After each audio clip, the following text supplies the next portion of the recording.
Hey YouTube, Sam here. Well, it's my first time welding with the Eastwood Welder, so we're going to go ahead and first of all, I normally don't do a lot of safety stuff, and still, if you do anything I do and you hurt yourself, I'm not responsible.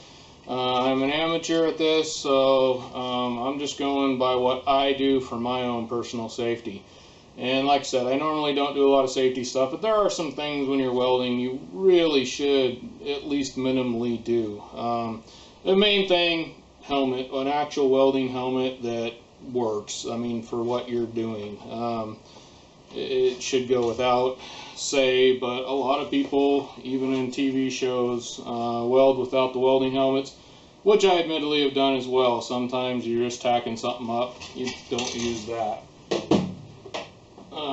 But you should.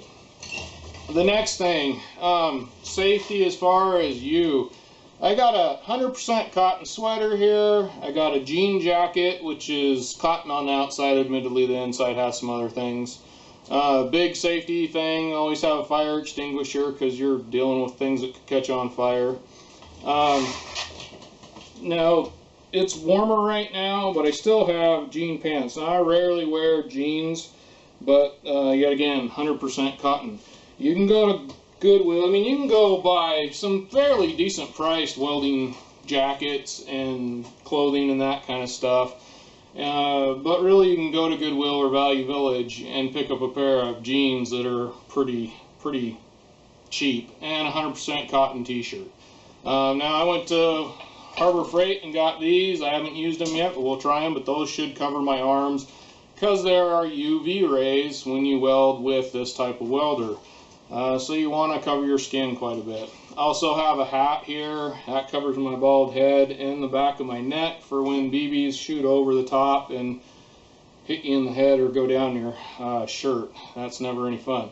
Now, something about cotton. Although it's not flammable per se, it'll still burn holes through it. It'll melt through and go in. So it's not going to cover you up 100% as far as you know, a few little BBs getting here and there, but it does help.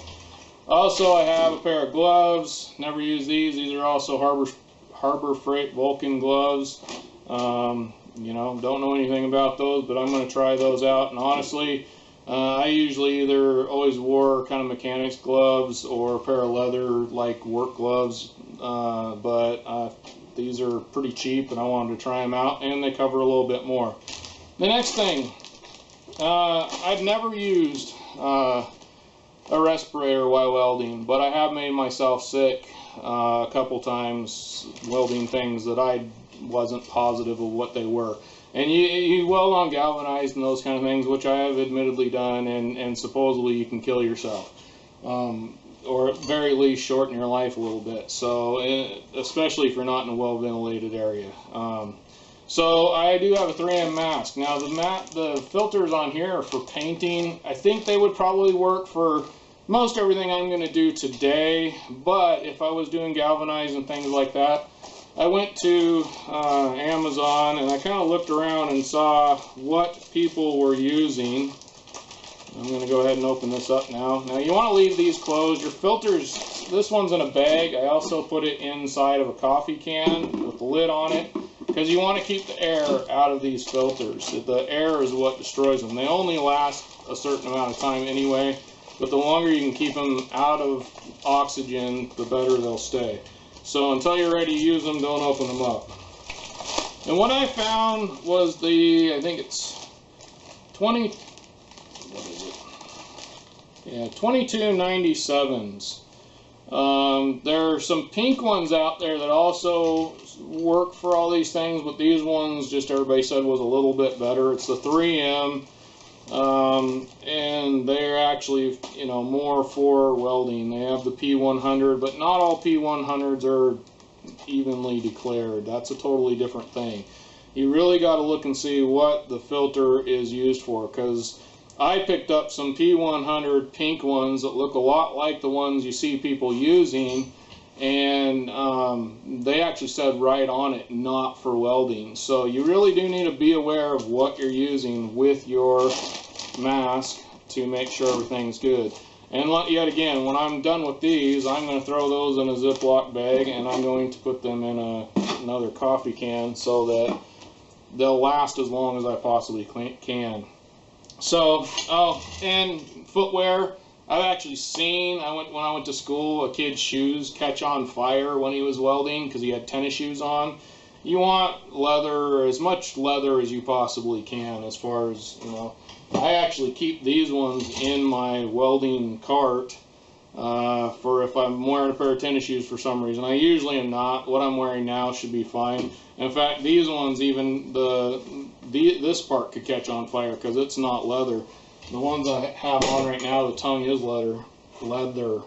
And another thing about the jeans, I prefer, if I can find it, boot cut jeans, because they tend to splay out at the bottom a little bit further, and they go over the top of your foot more. So anyway, there you go. There's what safety I'm going to take for myself. You need to choose for yourself. And my first weld here with my welder is coming up.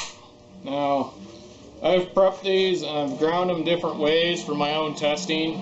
Yet again, loud fan. But anyway, prepped them for testing just so I can get an idea. Some of these are beveled, some of these aren't beveled, some of these are just cleaned up. I think one of these isn't cleaned up. So I'm just kind of doing testing on penetration, that kind of stuff. But for right now, all I'm going to show you is my first weld and probably how horrible it is. Now I've looked and I believe this is 3/16, and so according to this, with the 030 wire, I need it set for F10, which wire speed seems high to me there, but we shall try it. I'm going to put on my mask and go to town here.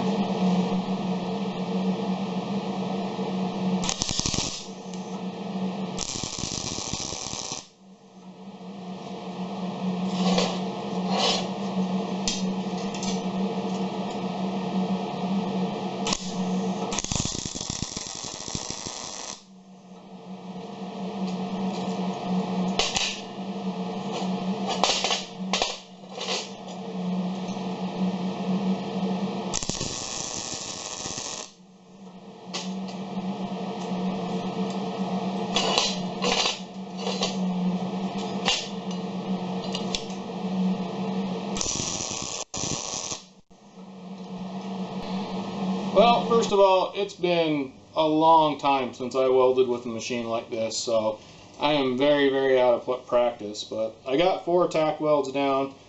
I kind of tested to see if just having it kind of hooked to the table area here, which this is just kind of a makeshift table I got going. It's pinball leg, table legs with some sort of metal shelving on top that I've kind of cut up and made work on here. It actually worked pretty well for what I'm doing, but anyway, it's fairly cooled off.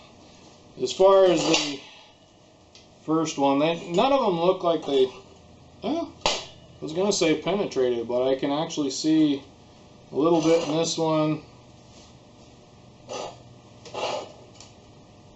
Penetration, can't really tell.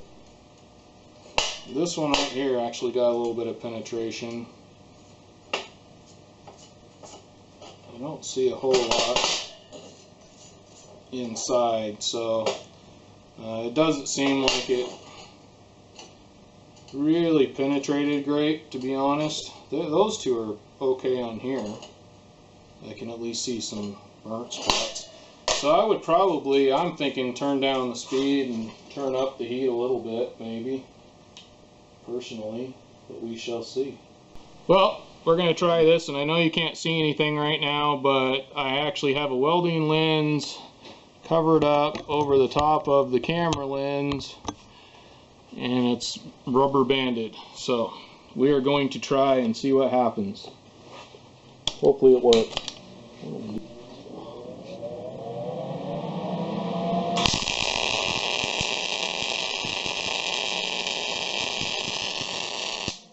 Now, once again, I know you can't see, but I've zoomed in the camera a little bit more to see if we can get a little better shot here. We'll see.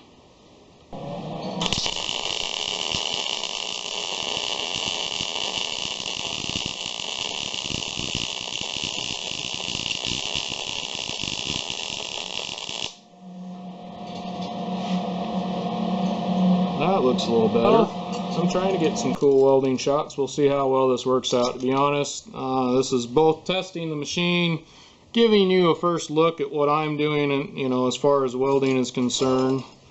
But give you a little closer look at that. I know it's not probably beautiful by any means, but it's a lot better than what I started out with, which was up in this first part here.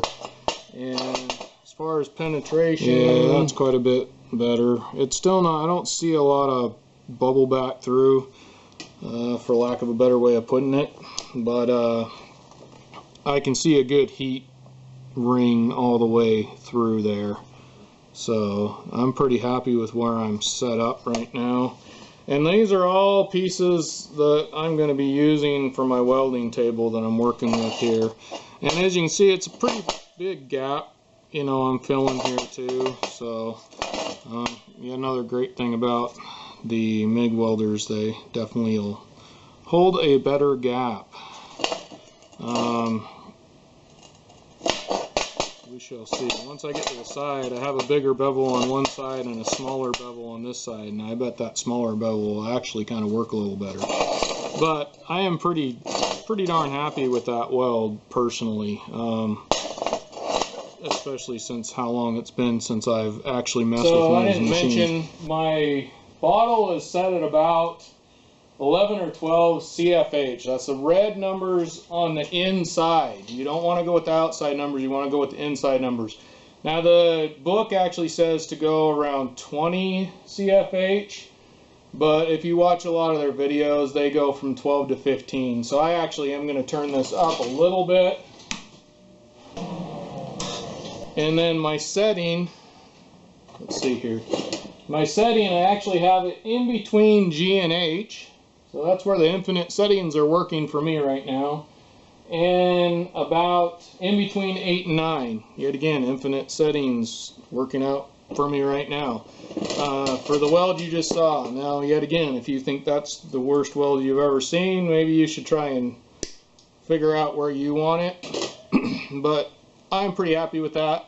I'm going to lay down a few more beads here and keep practicing with my junk metal, like I said. And then I got some round stuff. I've ground them all differently, I've cleaned them all differently, and I have some plate that I'm going to mess with. So right now I'm pretty happy with where it's welding.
Well, I tried several different ways of welding.